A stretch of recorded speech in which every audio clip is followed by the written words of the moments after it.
Ang Pangulo na mismo ang kumondena sa panibagong insidente ng pambubuli ng Chinese Coast Guard sa West Philippine Sea. Ipinatawag na rin ng Pangulo si Chinese Ambassador Jing Quan. Narito ang agenda report ni Ivy Reyes. Mananatiling diplomatiko ang Pilipinas sa pakikipag-ugnayan sa China sa kabila ng pinakabagong pambubuli ng Chinese Coast Guard sa Ayungin Shoal. Pero may reaksyon si PBBM sa lumalalang tensyon. Kinukundina po niya. Kinukundina po ng Pangulo ang mga ganitong klaseng pangyayari. Hindi raw ninanais ng Pangulo ang ganitong mga insidente. Kinondena rin ng Estados Unidos ang tinatawag nitong dangerous at escalatory actions ng China sa Ayungin Shoal. Destabilizing naman kung ilarawan ng Australia ang ginawa ng China laban sa Pilipinas. Nasa Pilipinas din kasi si Australian Foreign Minister Penny Wong para sa 59th ASEAN Foreign Ministers Meeting. At sa gitna ng tensyon sa West Philippine Sea, inanunsyo niya ang isang 413 million peso drone package para sa Philippine Coast Guard na magpapalakas sa kanilang surveillance capability.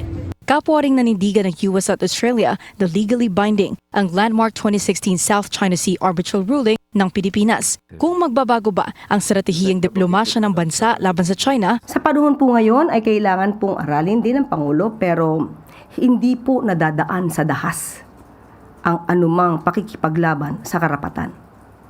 Hindi pinag-uusapan dito ang laki ng iyong teritoryo, ang lakas ng iyong puwersa, kundi pakikipaglaban sa katotohanan at kung ano ang iyong karapatan. Kinumpirma rin ng Malacanang na ipinatawag ni PBBM si Chinese Ambassador Jing Quan sa harap ng sigalot sa laot. Para sa agenda, Ivy Reyes, Billionaire News Channel. Kinundena naman ng Chinese Embassy in Manila ang umano'y panghihimasok ng Amerika sa nangyaring insidente sa Ayungin Shoal. Git ng embahada, hindi naman parte ang Estados Unidos ng maritime issue at lalo lang nitong pinalalala ang tensyon sa rehiyon. Sinisisi rin nito ang mga tropa ng Philippine Navy dahil hindi raw nila pinansin ang paulit-ulit na babala ng Chinese Coast Guard, bagay na pinalagan ng AFP.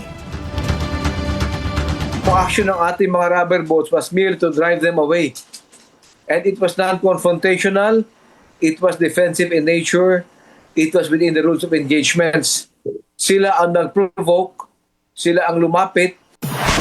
Mag-follow sa aming mga social media accounts at mag-subscribe sa aming YouTube channel para sa pinakahuli at eksklusibong mga balita.